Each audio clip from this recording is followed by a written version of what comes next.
Baguilat. At ako naman, si Stephanie Ugay. At kami ang Double Fair. Hinahandog namin ang programa ito sa pagtatalakay ng mga isyu para sa mga mamamayan at ng bansa. Nandito kami upang pag-usapan ang isang issue na matagal na pinagdadebatihan at lalong lumala noong taong 2012. Halina't tunghayan natin ang Religion in Politics.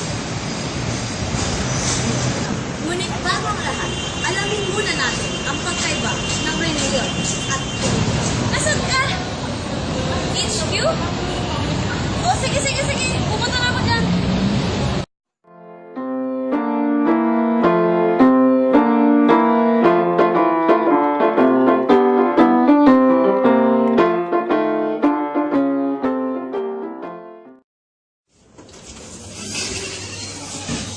Hi, Ate Grace.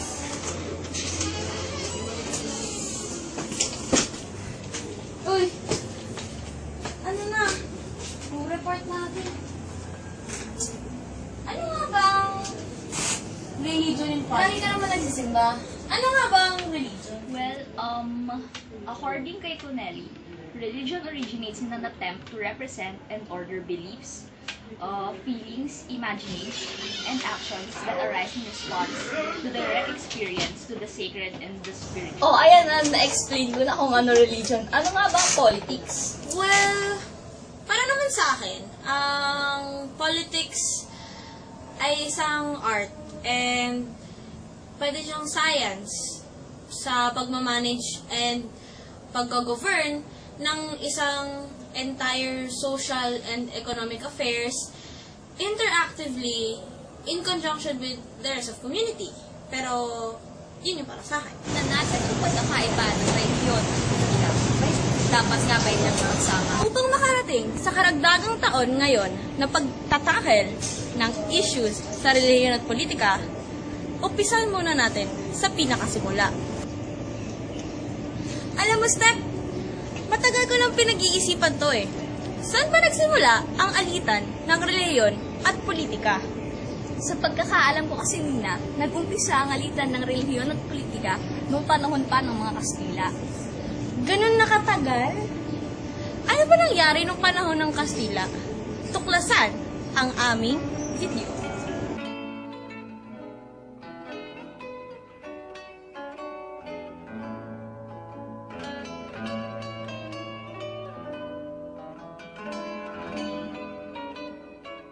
Noong panahon ng Kastila, ang mga Pilipino ay naging alila. Mababa ang tingin nila sa mga Pilipino, lalo na ang mga Friday.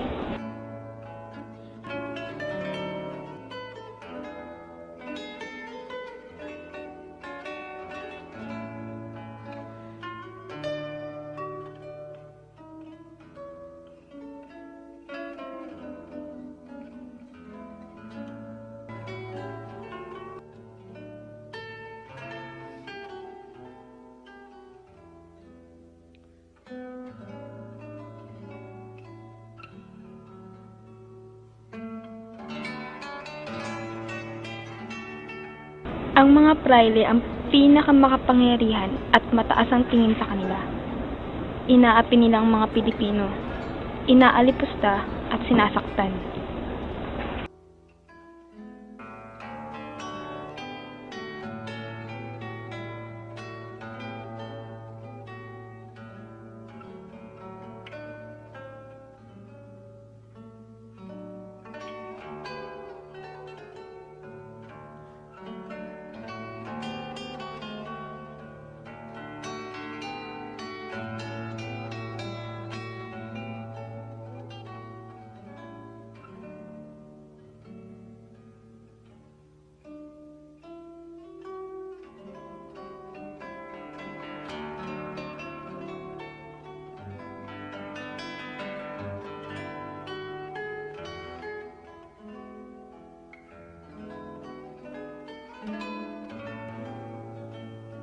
Kahit na sila'y alagad ng simbahan, ang mga praile ay mahalay.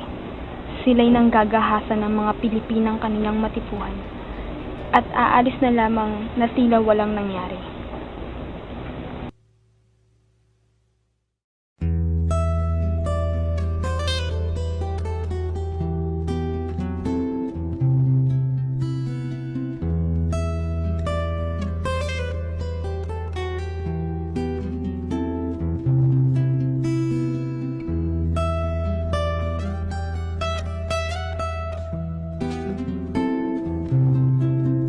Rizal ay isa sa mga lumalaban para sa karapatan ng mga Pilipino.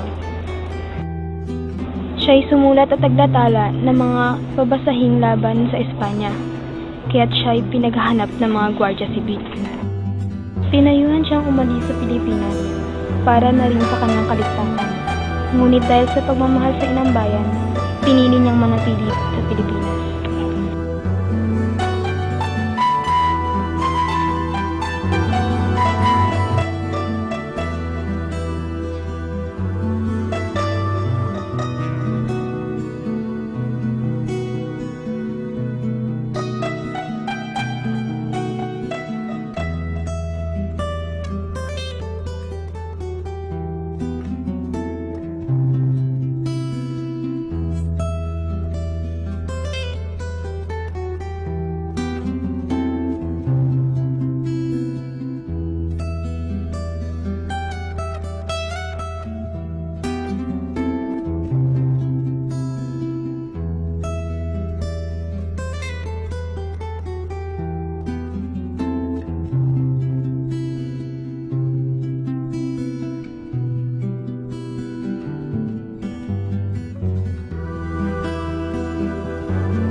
Isinulong lahat ng kontra sa pamamalakad ng Espanya.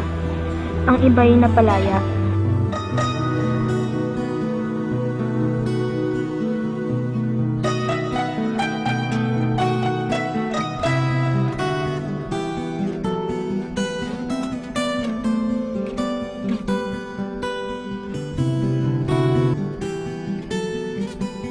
Habang nasa bilangguan, isinulat ni Rizal ang kanyang huling akda, na Mi Ultimo Adios.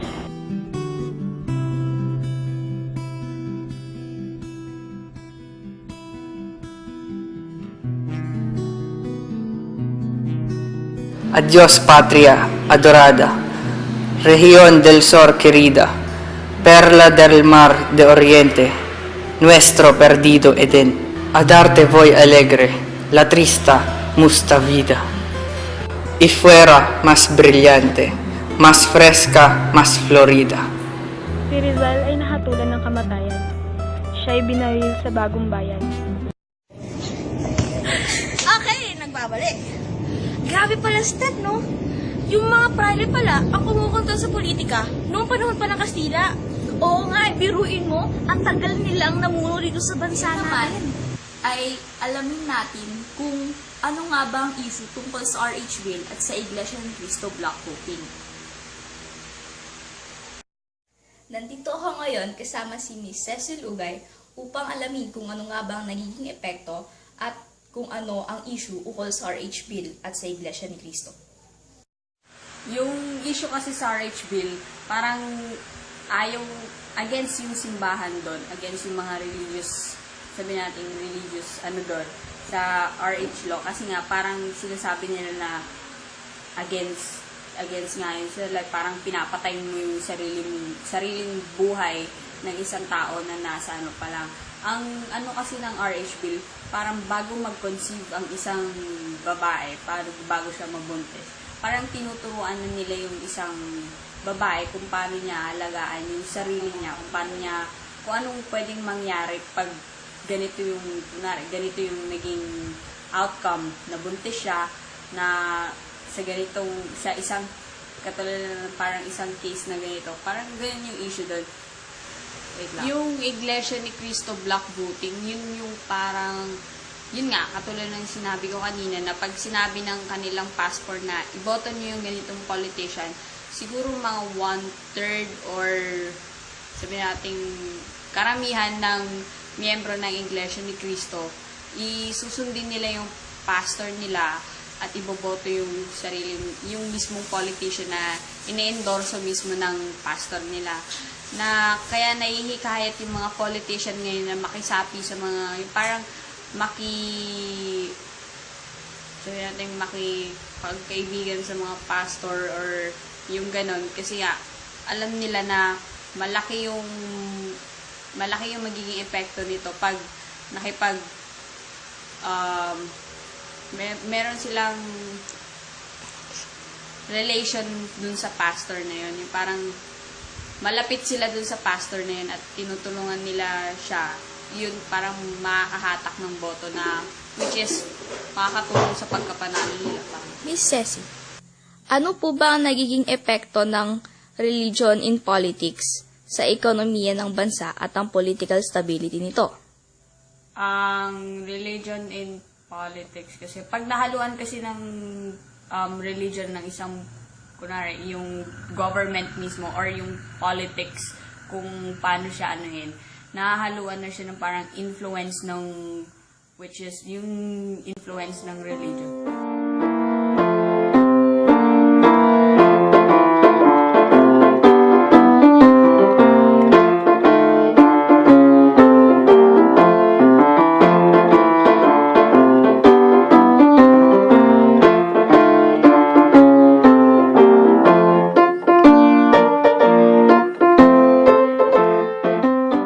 Ano ang opinion mo sa papel ng relihiyon sa politika? Okay. Wala. Bakit wala? Kasi politics and religion are two very different things and I don't think na pwede mo sila ipagsama. Kasi parang ngayon, never sila sa law, bawal silang magsama. So, mas maganda na wag na talaga kasi kung pagkasama sila, lalo magkakagulo at hindi makakapag-decide ang mga tao. Ano po sa tingin nyo yung issue sa RH bill? Huwag makialam ang gobyerno. Ay, hindi. Baliktad. Ang simbahan. Dahil? Dahil wala namang ginagawa ang... Para sana, walang ginagawa ang simbahan para tulungan ang mga tao kung marami na silang anak. In a sense that, pag maraming anak ang isang pamilya, may ginagawa ba ang simbahan para kumupkop ng mga batang iniwan na lang sa labas ng pintuan? Okay. So, sa tingin nyo po ba, aakyat ang ekonomiya natin pag nakailamang relihiyon sa politika? Hindi. Hindi. Okay po. Salamat po. Buti walang bakit. Do you think the economy of our country would rise if religion mixes with politics? I think somehow it will help kasi parang there are some laws na laws in our country regarding, may mga laws sa country na concerning religion and there are some na hindi rin that violates religion like yung topic of marriage. But I think some laws rin parang is contradicting with the idea of religion kasi since we're in the Roman Catholic country, it's really hard for people to decide on when or how will be able to choose what would be able to do something. But I think siguro pag once na-clash siya, people will have a hard time on choosing what makes the answer. Last question. What do you think of the issue regarding the RH bill? RH bill, yun nga, as what I said earlier, strong constitution, the church and the government. And government's main concern is for its people. Which is, for example, RH bill, the side of the RH bill is to eliminate poverty. While on the other hand, the church is saying na parang it violates human right, it's human morality or something like that. So I think ayun, parang it's really hard lalo na dun sa dahil ever since talaga malakas yung religion and yung faith. So I think for me it doesn't really matter if ma-approve yung RH bill because for me my own opinion is that if ang main concern na isang tao is yung religion niya, nasa sa kanya na yun kung gagawa siya ng ganito or not, if he or she's gonna use condoms or contraceptives, nasa kanya na yun dun sa kung paano niya i-apply yung parang beliefs niya in life or perspective niya in life. So if the government wants us to use that for protection then, and which is for the safety of the people din naman, I think ayun, mas okay na rin na nasa more on self, yung decision making na lang ng tao. So, yun. Okay, thank you so much sa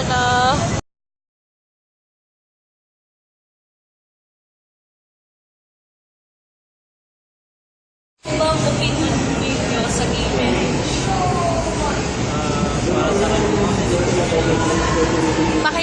Saan po yun? Hindi po ako pabor sa gay marriage kasi po kung anuin po ako, mas masusunod po yung parang sa Biblia po kasi nakasulat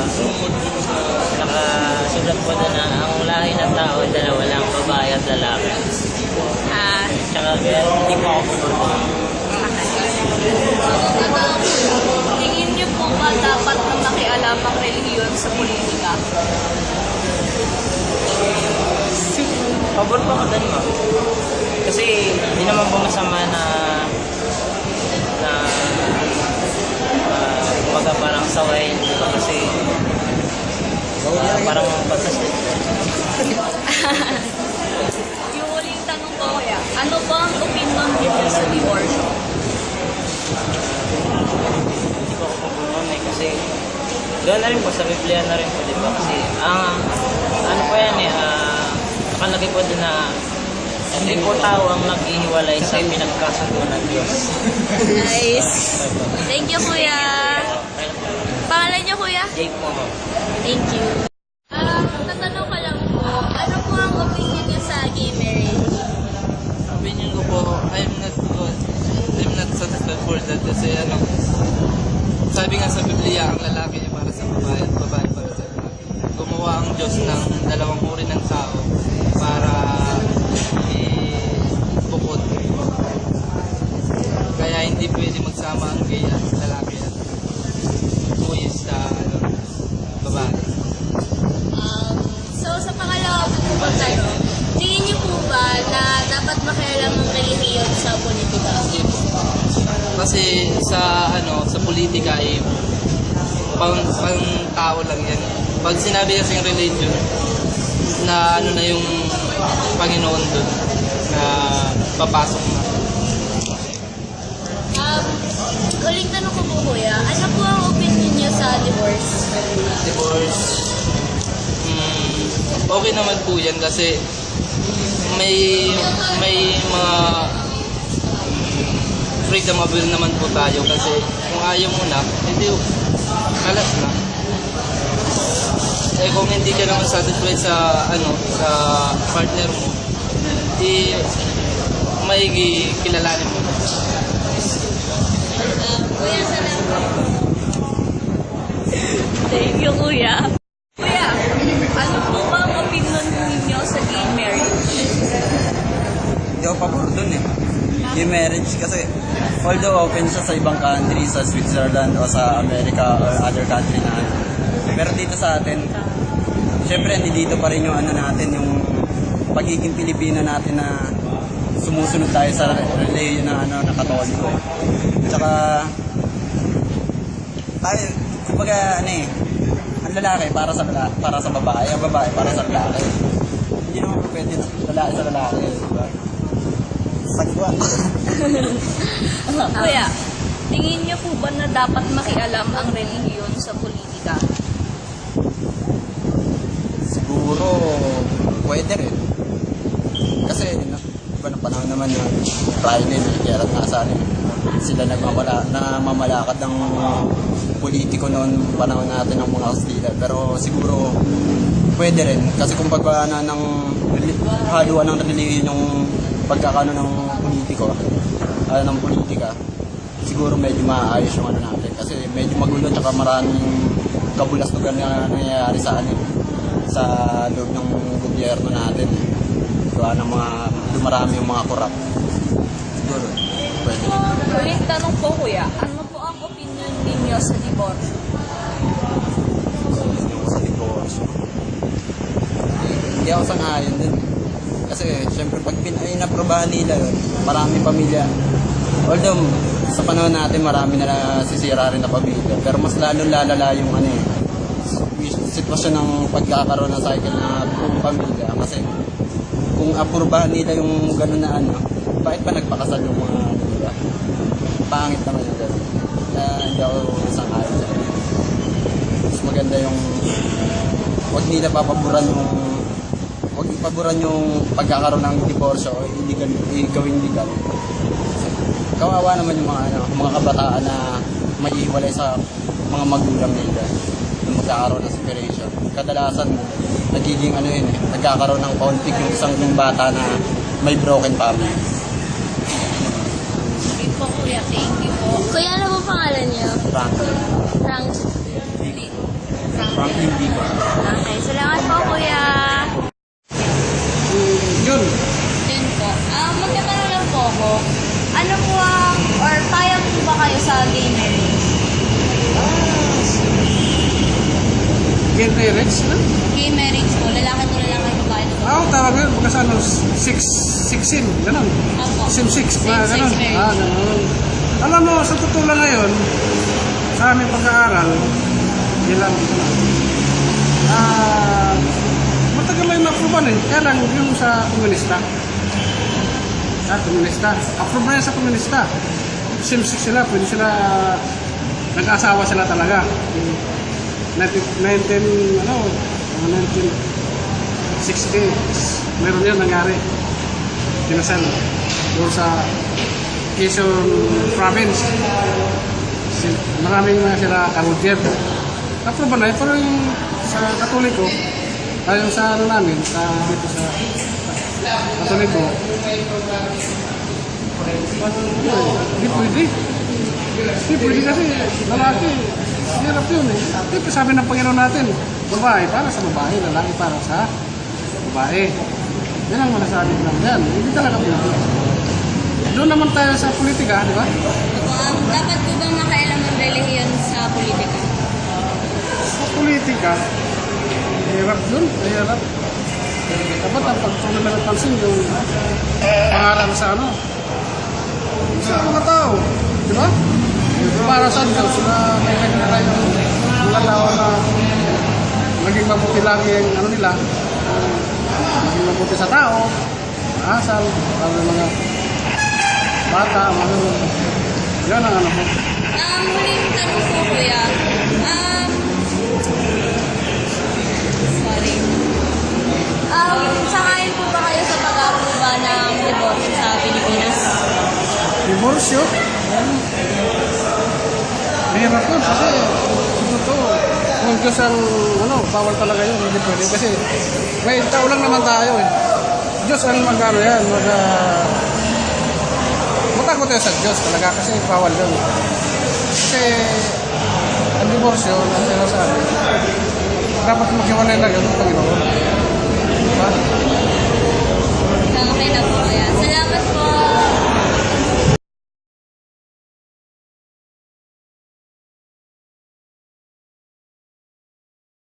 Yung para sa religion, hindi kailangan i-mix yung politics doon. Kasi meron na dapat separation of church and state. Tapos, outside of the context ng politics, yung morality.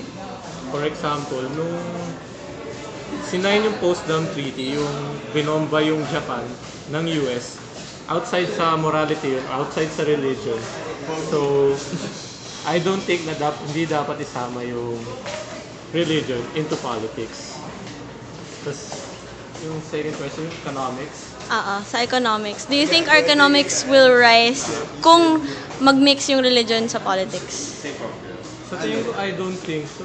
Kasi wala naman relation natin religion to politics. Yung in church, non-profit organization naman siya.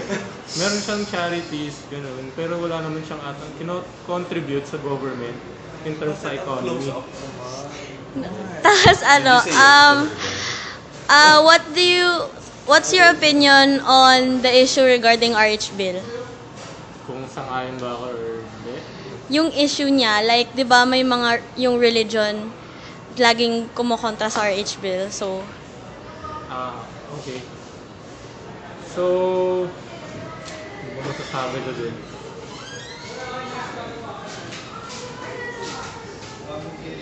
Hindi ko maisip eh. Hindi ko ba ito dito? Sovereignty guarantee. Soft power. So, magkakaiba naman yung...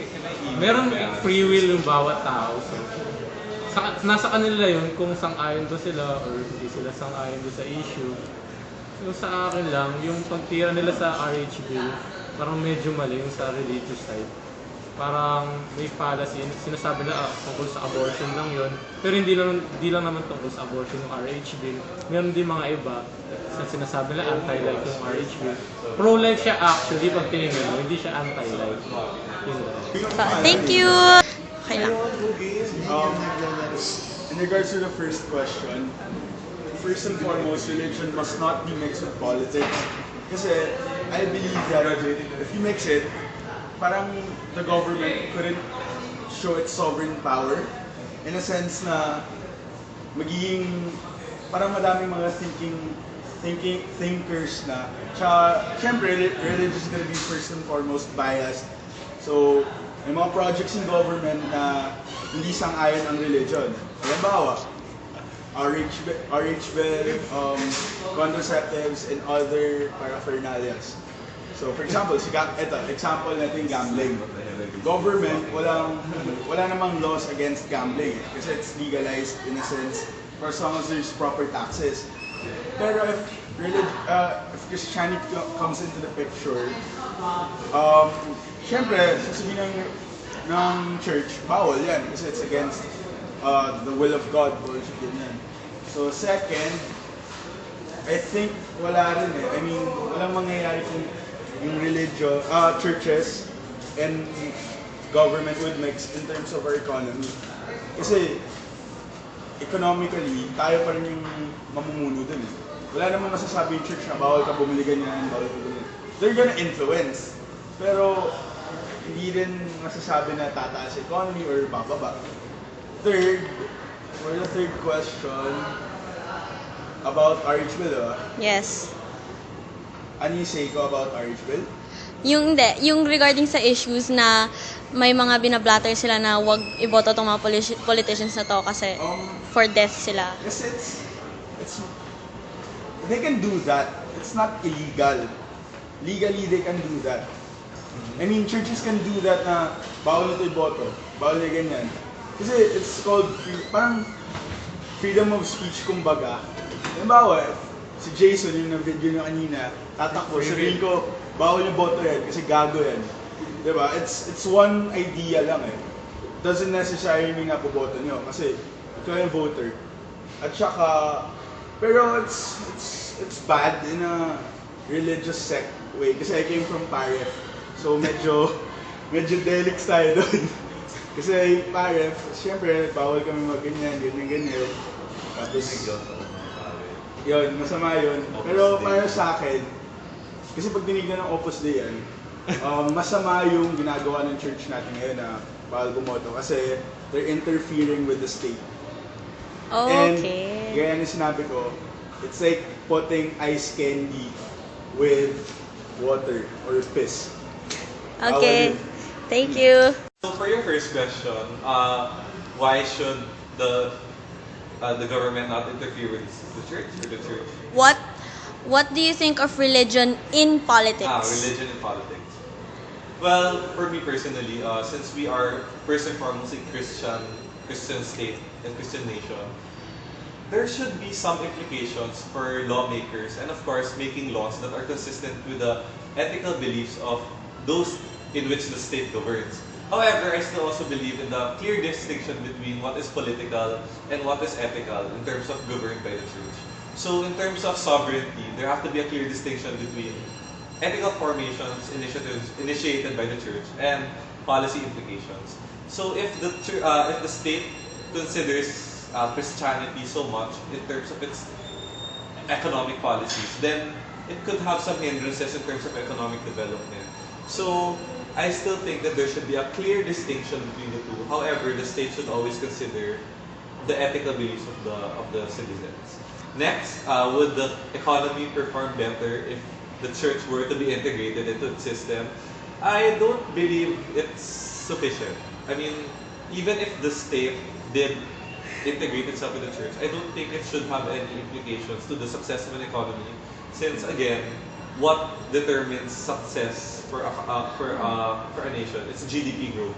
And GDP growth in terms of investment policies in terms of promotion of consumer spending, in terms of net exports, which I believe that the church really doesn't have much say about.